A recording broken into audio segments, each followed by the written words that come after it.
Hello everyone, welcome to my YouTube channel. My name is Savita.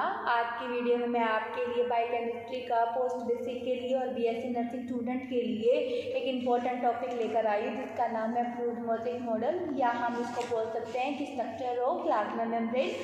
Student, इस video के जरिए आप ये जान सकते हैं कि जो सेल मेम्ब्रेन है, जो इसकी आउटर स्ट्रक्चर है, वो किससे मिलकर बनी होती है, और इस मॉडल को मैं एक्सप्लेन करूँगी। ठीक है, तो जिन स्टूडेंट ने अभी तक मेरे चैनल को सब्सक्राइब नहीं किया है, जल्दी से जल्दी इसको सब्सक्राइब कर लें, क्योंकि मैं अपने इस चैनल पर सारे जो मोस्ट इम्पॉर्टेंट क्वेश्चन होते हैं बीएससी पोस्ट बेसिक के लिए, वो मैं अपलोड करने वाली हूँ उनकी वीडियो। तो स्टूडेंट, इन वीडियो के ज़रिए आप जितना अपने कंटेंट डालना है एग्ज़ाम पॉइंट ऑफ व्यू से, आपको उसके बारे में पता चल जाएगा। ठीक है, कि क्या क्या हमें अटेम्प्टिंग में क्या क्या मेन बातें हमें लिखनी है। ठीक है, जिससे आपके जो मार्क्स हैं वो कैसे इंक्रीज़ होंगे। ठीक है, तो इस वीडियो को हम स्टार्ट कर अब हम स्टार्ट करते हैं ह्यूमन बॉडी की सेल के बारे में। जैसे कि स्टूडेंट्स, आप सब लोग जानते हैं कि जो ह्यूमन बॉडी होती है वो कंटेन करती है अलग अलग डिफरेंट ऑर्गन को, जैसे कि हार्ट है, लंग्स है, किडनी है। तो हर एक ऑर्गन की जो सेल है या हर एक ऑर्गन है वो अपना अलग अलग फंक्शन परफॉर्म करता है। तो सेल के पास भी एक सेट ऑफ लिटिल ऑर्गन्स होते हैं जिसको हम ऑर्गेनेली बोल देते हैं, या फिर हम क्या बोल देते हैं, इंट्रासेलुलर कंपोनेंट। ठीक है, जो कि अडेप्ट करता है स्पेशलाइज इन्वायरमेंट को और एक या एक से ज़्यादा नॉर्मल फंक्शन रोल प्ले करता है। तो जो ऑर्गेनेली की अगर हम बात करें, या सेल में ये जैसे कि हमारे सेल मेम्ब्रेन की जो ऑर्गेनेली है, अगर हम इसकी बात करें तो ये मेनली कहाँ पाई जाती है, फाउंड ओनली इन यूकैरियोट में पाई जाती है। यूकैरियोट, ये आपको मैं सेल की वीडियो में आपको बताऊंगी कि सेल क्या होती है और सेल कितने टाइप की होती है, कौन कौन सी सेल कहाँ कहाँ पाई जाती है। ठीक है, तो आपको अभी इस वीडियो के अंदर सिर्फ यही जानना है कि जो सेल की ऑर्गेनेली है ये मेनली यूकैरियोट में पाई जाती है, जो हमेशा एक क्या प्रोवाइड कराती है, प्रोटेक्टिव मेम्ब्रेन के द्वारा हमेशा एक वाइटल फंक्शन को रोल प्ले करती है। अगर हम यूकैरियोट की बात करें तो इसके अंदर टिपिकल ऑर्गेनिज्म की बात करें, इसमें हमारी फंजाई, हमारे प्लांट एनिमल आते हैं, न्यूक्लियस डबल होता है, लीनियर मॉलिक्यूल्स होते हैं, आरएनए की सिंथेसिस होती है। ठीक है, यानी कि फ्लैजिला और सीलिया पार्ट्स होते हैं इसके अंदर। मेनली क्लोरोप्लास्ट एल्गे प्लांट के फॉर्म में पाया जाता है, उसमें पाया जाता है। तो single cell colonies higher multi cellular organism के साथ होते हैं स्पेशलाइज सेल। ये माइटोसिस डिवीज़न करती है, यानी कि जिसमें 2 से 4 सेल डिवाइड होती है, मियोसिस माइटोसिस दोनों डिवीज़न करती है। अब हम इसकी बात करते हैं इसकी मेम्ब्रेन की। तो इसकी बात करें तो इसको क्या बोलते हैं हम, सेल मेम्ब्रेन या फ्लूइड ऑस्मोसिस मॉडल या स्ट्रक्चर ऑफ प्लाज्मा मेम्ब्रेन।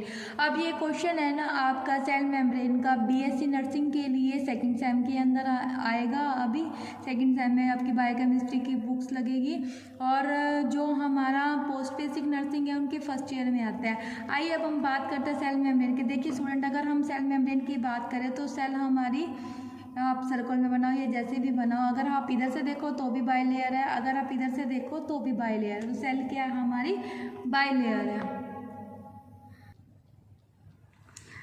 आइए हम स्टार्ट करते हैं सेल मेम्ब्रेन के बारे में। तो सेल मेम्ब्रेन की अगर मैं बात करूँ तो सारी जो भी लिविंग सेल होती है हमारी, all living cell are surrounded by a highly viscous structure called cell membrane। यानी कि अगर आप सेल मेम्ब्रेन की बात करें तो मैंने लिखा है कि जो सारी लिविंग सेल होती है जिनके चारों ओर हाईली विस्कस स्ट्रक्चर होती है उसको हम सेल मेम्ब्रेन बोल देते हैं। ठीक है, अब सेल मेम्ब्रेन इसको हम रेफ़र कर सकते हैं, सेल मेम्ब्रेन को ही हम बोल सकते हैं cell membrane in animal cell. अगर हम इसको एनिमल सेल के अंदर अगर हम रेफ़र करें तो इसको हम किसके नाम से जानेंगे, referred to as plasma membrane. क्या बोलते हैं हम, प्लाज्मा मेम्ब्रेन। यानी कि अगर हम सेल मेम्ब्रेन की अगर हम एनिमल्स में बात करें तो इसका दूसरा नाम क्या है, प्लाज्मा मेम्ब्रेन। ठीक है, तो ये अभी सारा इंट्रोडक्टरी पार्ट चल रहा है। तो अब इसमें लिखते हैं हम, इसके एडिशन में अलग पॉइंट में लिखते हैं, in addition to plasma membrane, in addition to plasma membrane. अगर इसके एडिशन में, अगर हम प्लाज्मा मेम्ब्रेन के एडिशन में देखें तो जो यूकैरियोट सेल है, यूकैरियोट के बारे में मैंने आपको अभी वर्बली बताया, जो यूकैरियोट सेल है ये क्या कंटेन करती है, also contain membranes on the subcellular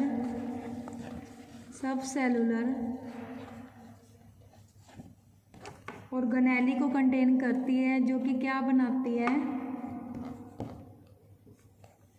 जो कि परफॉर्म करती है स्पेशलाइज कंपार्टमेंट।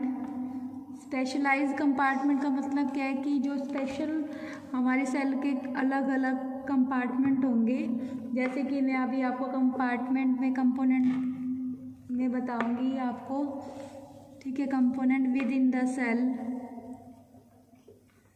ठीक है। एग्जाम्पल के लिए अगर हम बात करें तो क्या है हमारा इंट्रासेलुलर। अब इंट्रासेलुलर मैंने आपको बताया कि इंट्रासेलुलर कौन सा कंपार्टमेंट होता है, हमारे ऑर्गेनेली की बात कर रहा है, अलग अलग ऑर्गन की, जैसे कि हार्ट है, लीवर है, किडनी है, ठीक है। तो इंट्रासेलुलर मेम्ब्रेन सेपरेट करेगी मॉर्फोलॉजी। तो इंट्रासेलुलर मेम्ब्रेन या ऑर्गेनेली आप कुछ भी लिख सकते हो, इतना ही लिख सकते हो कि ये सेपरेट करते हैं अलग अलग मॉर्फोलॉजिकल ऑर्गेनेली को एक दूसरे से। तो इसके एडिशन में जो प्लाज्मा मेम्ब्रेन है, जैसे कि यूकैरियोट सेल है, ये क्या कंटेन कर रही है, मेम्ब्रेन को सब सेलुलर ऑर्गेनेली में, और क्या बना रही है, स्पेशलाइज कंपार्टमेंट बना रही है, जैसे कि इंट्रासेलुलर मेम्ब्रेन, ठीक है। ये आप लिख सकते हो आगे, intracellular membrane separate many morphological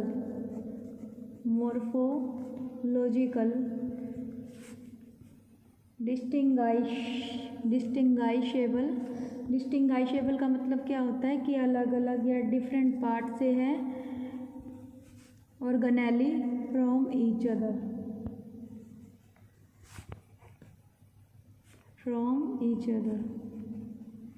अब हम बात करते हैं इसके कंपोनेंट की। अगर हम इसके कंपोनेंट या कंपोजिशन की बात करें, कंपोनेंट्स या फिर क्या लिखोगे आप, कंपोजिशन, एक ही चीज़ है, ऑफ सेल मेम्ब्रेन। तो आप सबसे पहले इसके अंदर लिखोगे कि हर एक सेल मेम्ब्रेन के ऑल बायोलॉजिकल मेम्ब्रेन, बायोलॉजिकल का मतलब कि से लिविंग और नॉन लिविंग से है, all biological membrane are composed of different proportion, जैसे कि लिपिड है, प्रोटीन है, और क्या है हमारा कार्बोहाइड्रेट है। अब मैं आपको इसको डायग्राम के ज़रिए आपको दिखाऊंगी, फिर इसके बारे में हम एक्सप्लेन करें।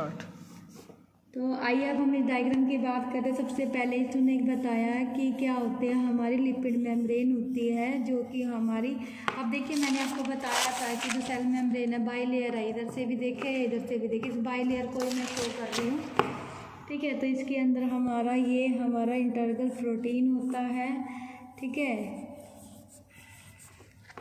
और ये हमारा इंटरनल प्रोटीन मैंने एक और दिखा दिया। इसके अलावा हमारा पेरिफेरल प्रोटीन होता है, ठीक है। आप इस डायग्राम को ऐसे भी शो कर सकते हो। और ये हमारी नॉन पोलर टेल होते हैं, जहाँ पर अनसैचुरेटेड फैट प्रेजेंट होती है, जो कभी फ्लूइडिटी प्रदान करती है, ठीक है। और यही अगर इसकी संख्या अगर ज़्यादा हो जाए, कम हो जाए, तो इन्फेक्शन हो जाता है, ठीक है। इसके अलावा हमारे यहाँ पे पेरिफेरल प्रोटीन होता है, ठीक है। अब मैंने जो इसके कंपोनेंट बताया अलग अलग प्रोपोर्शन में, तो इसके मैं डायग्राम के ज़रिए आपको शो कर रही हूँ, ठीक है। तो इसको आप लिख सकते हो, ये क्या है हमारा लिपिड बाइलेयर ठीक है।